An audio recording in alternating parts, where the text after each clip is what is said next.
जगदम्बा मात भवानी का प्रकट कैसे हुआ, जरा चर्चा सुनिए। देवी पुराण के अंतर्गत आने वाली कथा से हम भगवती के प्रकट की चर्चा श्रवण करते हैं। एक राक्षस हुआ महिषासुर। देखो भगवान आते कब, जब जब इस पृथ्वी पर धर्म हट जाता, अधर्म बढ़ जाता है। अधर्म के बढ़ने से जब अत्याचार पापाचार बढ़ जाता है, तब तब उस अत्याचार को मिटाने के लिए परमात्मा किसी न किसी रूप में अवतार लेते हैं। कभी भगवान राम बनकर आते तो कभी कृष्ण बनकर के आते, तो कभी चामुंडा बनकर आते, तो कभी अम्बा बनकर के आते हैं।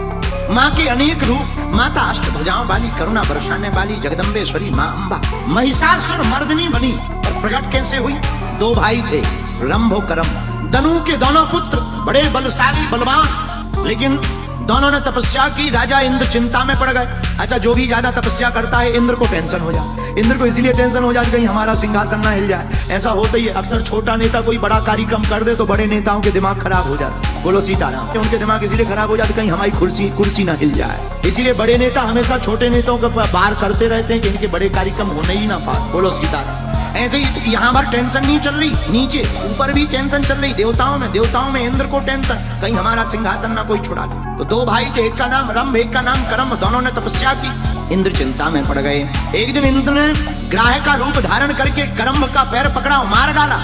करम मर गया। रंभ को बड़ी चिंता हुई। उसने सोचा भाई तो मर गया, वंश हमारा नहीं बचेगा।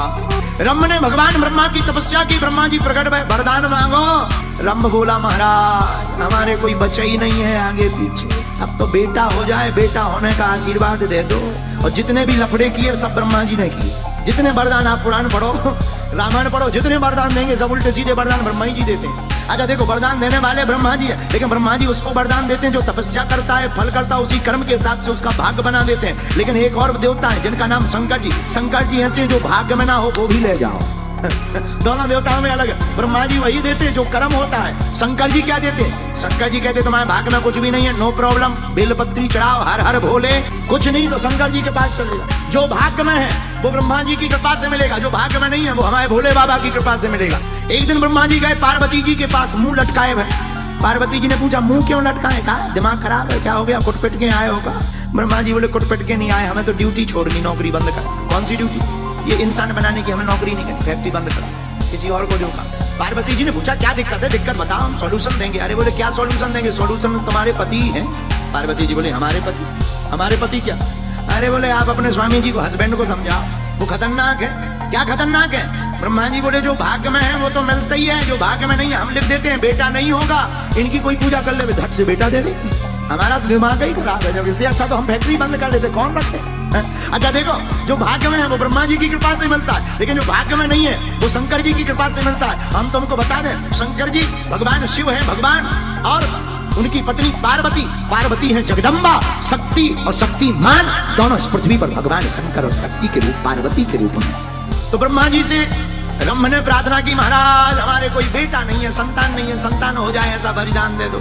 ब्रह्मा जी बोले संतान नहीं जो तो ठीक है, लोगाई है भाई, संतान होगी कहाँ? जब दो लोग होंगे, पति पत्नी, तुम तो अकेले हो क्या? तुम्हारे ही पेट में बच्चा डाल दे। रंभ बोला नहीं महाराज। ब्रह्मा जी बोले फिर तुम्हारा दिमाग खराब है क्या? रंभ बोला क्यों? बोले जब लोगाई है नहीं, संतान मांग रहे। रंभ ने कहा ब्रह्मा जी से, महाराज हमने तपस्या की, बेटा हो जाए, आशीर्वाद दो। ब्रह्मा जी बोले आशीर्वाद तो तब फलीभूत होगा जब तुम्हारे विवाह हो। बोले उसकी टेंशन ना लो, किराए से ले लेंगे, आप तो आशीर्वाद दो। ब्रह्मा जी ने कहा कि जाओ आशीर्वाद। अरे रुको रुको, ऐसा आशीर्वाद नहीं, ऐसा बेटा होना चाहिए दुनिया में किसी से जीता ना सके, जीता जा ना सके, कोई विजय प्राप्त ना कर पाए। ब्रह्मा जी ने आशीर्वाद दिया। रंभ वापस आया, एक जगह पानी में बैठी हुई महिषी को देखा। महिषी जानते हो, भैंस। इसका दिमाग खराब हो गया, राक्षस तो था ही, भैंस के ऊपर आसक्त हो गया, महिषी के ऊपर इसका प्रेम आसक्त हो गया, संसर्ग किया और वह महिषी गर्भवती हो गई। तत्पश्चात ये रंभ उस महिषी को लेकर के पाताल लोक चला गया। पाताल लोक में महिषों ने आक्रमण कर दिया।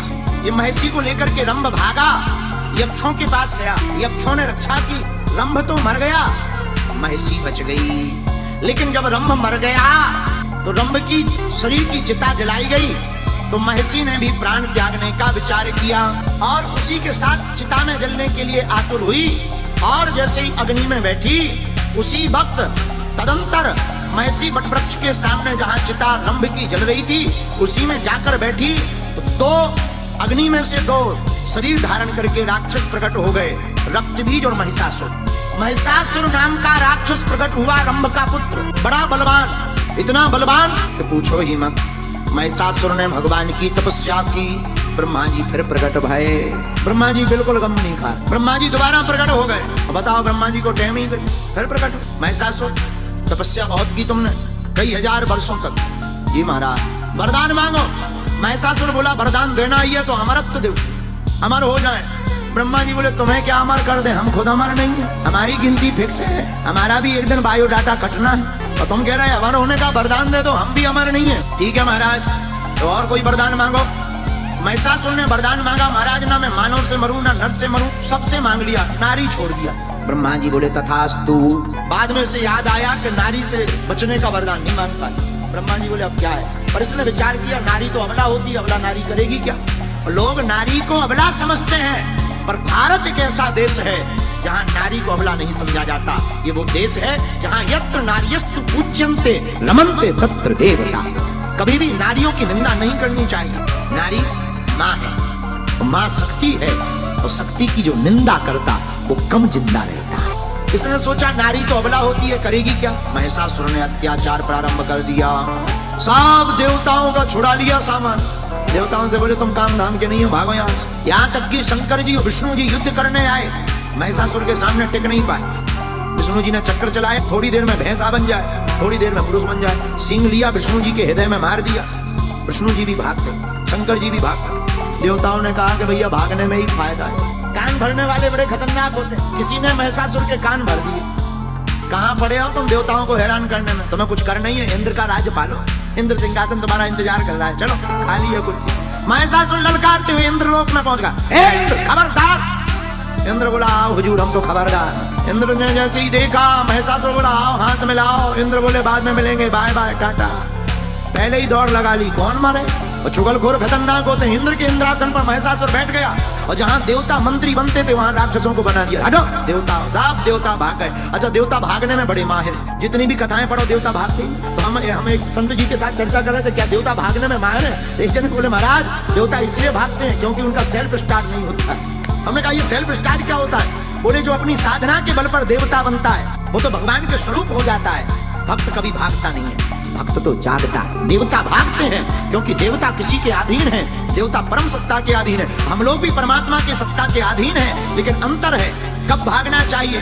बोले देखो भाई, कोई मूर्ख मिल जाए, ज्ञानी से ज्ञानी मिले तो दो दो बातें हों, और मूर्ख से मूर्ख मिले सो दो दो लाते हों। इसमें फायदा यही है, भाग जाना चाहिए। बोलो सीताराम। ऐसे ही देवता महिषासुर को क्या समझाए, देवताओं ने भी समझ लिया कि भाग ही जाना चाहिए।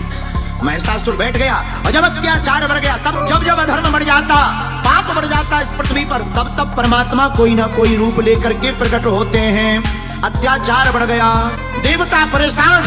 सात देवता ब्रह्मा जी के पास गए कि तुम पूरी खाज की जड़ तुम ही हो, तुमने वरदान दिए। अब वो बैठ गया बाप इंद्र बनकर, इंद्र का सिंहासन छुड़ा लिया। देवताओं को गली नहीं मिल रही, जहां तहां वन में देवता बेचारे लुक छिप कर भजन कर रहे। उपाय करो।